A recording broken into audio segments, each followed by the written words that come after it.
Bonjour à tous, on répond aux questions de la semaine. Cette semaine, je suis avec Jean-Luc Dion. Et savez-vous qu'on est? On est au premier événement du programme X. Vous voyez notre entrée ici au programme X et présentement, ils sont en conférence et on a profité pour sortir quelques secondes, moi et Jean-Luc, pour être capable de répondre à vos questions. On a beaucoup de questions cette semaine. On débute avec la première question. Jean, bonjour. Considérez-vous que le fait de demeurer très proche d'un immeuble, un quadruplex, serait un gros avantage pour l'achat de ce quadruplex?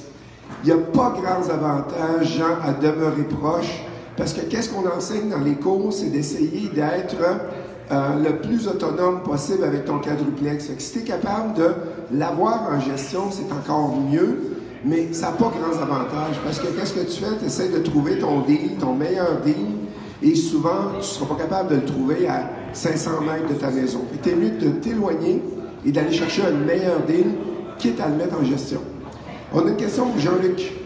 Dan, bonjour, j'ai 18 000 à investir et j'ai une équité de 50 000 sur mon immeuble. Par contre, je trouve extrêmement difficile d'emprunter présentement avec un calcul de seulement 50% des revenus locatifs. Est-ce que cela est dû aux taux hypothécaires qui vont augmenter? Effectivement, là, tu regardes sûrement pour des immeubles de 1 à 4 logements qui sont qualifiés selon tes ratios d'endettement. Donc l'ATD, ABD qu'on appelle. Donc ces ratios-là, effectivement, font, depuis l'année passée, le 1er janvier, l'objet du stress test. Donc un taux plus élevé pour la qualification, c'est plus difficile. Si tu veux un truc, immeuble de 5 et plus, à ce moment-là, on ne tiendra pas compte, on va tenir compte de tout, dans le fond, les revenus et les dépenses de l'immeuble. Ça va être plus simple, plus facile. Henry qui me demande, vous parlez de bien négocier, Ghislain. Alors, comment faire?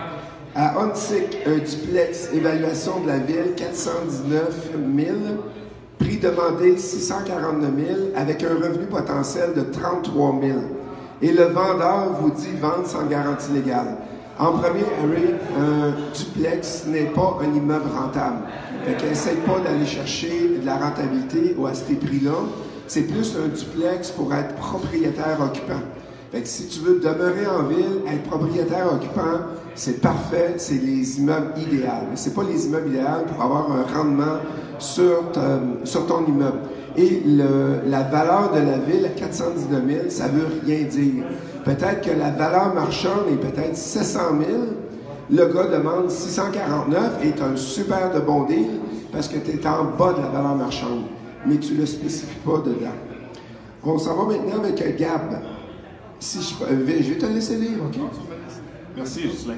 Si je ne passe pas à la banque pour un prêt et que je ne connais pas personne pour m'aider à obtenir une mise de fonds pour partir dans l'immobilier, comment je procède? Vous avez entendu parler d'un fonctionnement avec les banques. Si tu voulais sûrement parler de d'autres partenaires ou peut-être des prêteurs privés. Fait qu'il y a d'autres solutions que tu peux faire, que tu ne connaisses pas. Donc, d'autres principes comme la balance de vente du vendeur, prêteur privé qui peut t'aider ou des partenaires, mais le truc que je te donne, les partenaires sont durs à trouver tant que tu n'as pas trouvé l'aubaine. Trouve l'aubaine, tu vas voir, les partenaires vont venir à toi. C'est bien dit, ça. Daniel, j'ai quelques triplex à mon nom et une compagnie de gestion. Et puis, je transférais ces actifs au nom de ma compagnie sans passer par leur vente et avoir à payer l'impôt ou les droits de mutation, comme si j'injectais des capitaux liquides dans la compagnie, sauf que ce serait un transfert en bien. La réponse, Daniel, est oui. Contacte un fiscaliste, il appelle ça un roulement d'actifs et normalement, ton fiscaliste va s'arranger que tu n'aies pas aucun impôt à payer dessus. On s'en va avec Harry. Harry nous pose la question. Pour un débutant, est-ce mieux de payer son hypothèque mensuellement ou aux 2 semaines? Là, la question, je ne sais pas si ça s'applique pour ta maison personnelle ou pour un multilogement. Je te donne les 2 réponses. C'est pour ta maison, ça dépend de ton cash flow, ta paye. Si tu veux l'arranger comme ça peut être bien. Il n'y a pas d'avantage un ou l'autre. Si c'est un multilogement, je te conseille, tu collectes tes loyers une fois par mois, hypothèque une fois par mois. Puis mets l'hypothèque idéalement le 10 du mois pour te laisser le temps de collecter tes loyers. Harry demande comment bien négocier son prêt à la banque. Beaucoup de choses. Comment bien faire? Je te suggère d'utiliser les services d'un courtier hypothécaire commercial. Cette personne-là va présenter ton dossier à plusieurs institutions en même temps. Donc, ils vont les mettre en compétition. Ça va te permettre d'obtenir les meilleures conditions. C'est la meilleure personne pour t'aider à négocier ton hypothèque. On a une question de Philippe. Est-ce acceptable pour un nouvel acheteur d'acheter un duplex ou un triplex avec un cash flow négatif?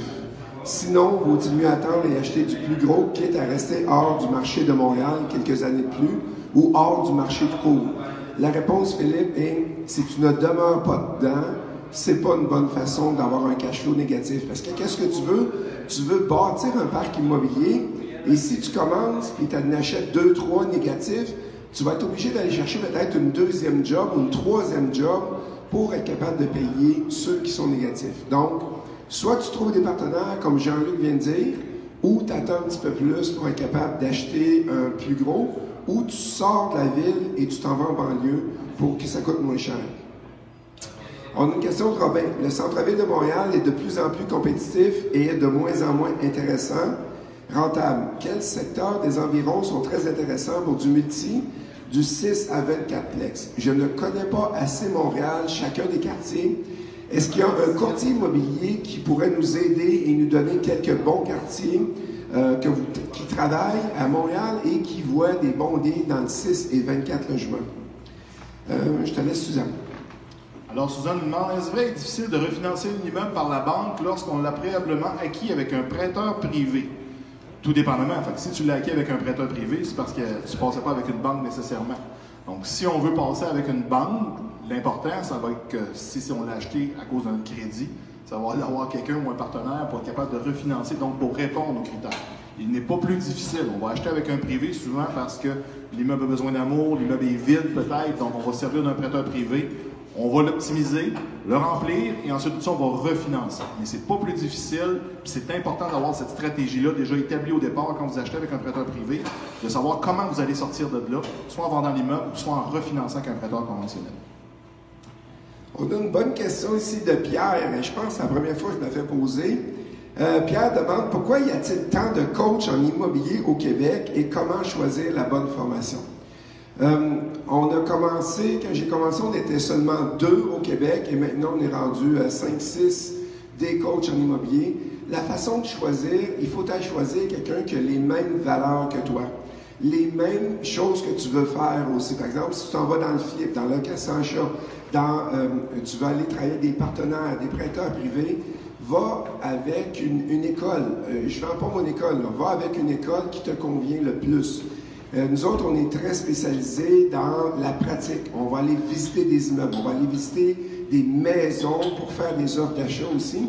Fait que vas-y avec celui-là qui convient le plus selon tes valeurs et selon tes désirs aussi. C'est quoi tes objectifs que tu veux faire?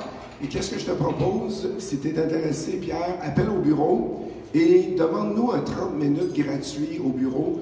Je te l'offre pour être capable de regarder tes objectifs et voir qu'est-ce que tu veux faire exactement. Et il nous reste 2 questions. Johnny, c'est après combien? C'est après... On va lire, la voix Justin a discuté en fin de semaine. C'est après combien de temps qu'on peut refinancer un triplex pour ensuite acheter un 6, un 8, un 12, un 100? Écoute, habituellement, si tu as acheté, tu as financé, habituellement, c'est une période de 12 mois que tu vas avoir besoin pour être capable de refinancer. Certaines stratégies qui te permettent d'aller avant ça, mais habituellement, considère une période de 12 mois. Et la dernière question, Éric, j'aimerais savoir de quelle façon on négocie un immeuble qui possède une hypothèque légale. C'est super simple. Normalement, un immeuble avec une hypothèque légale a une baisse de prix de 8 %. Fait que ça complète les questions de la semaine. Merci beaucoup. On attend vos questions pour la semaine prochaine. Merci. Merci Jean-Luc.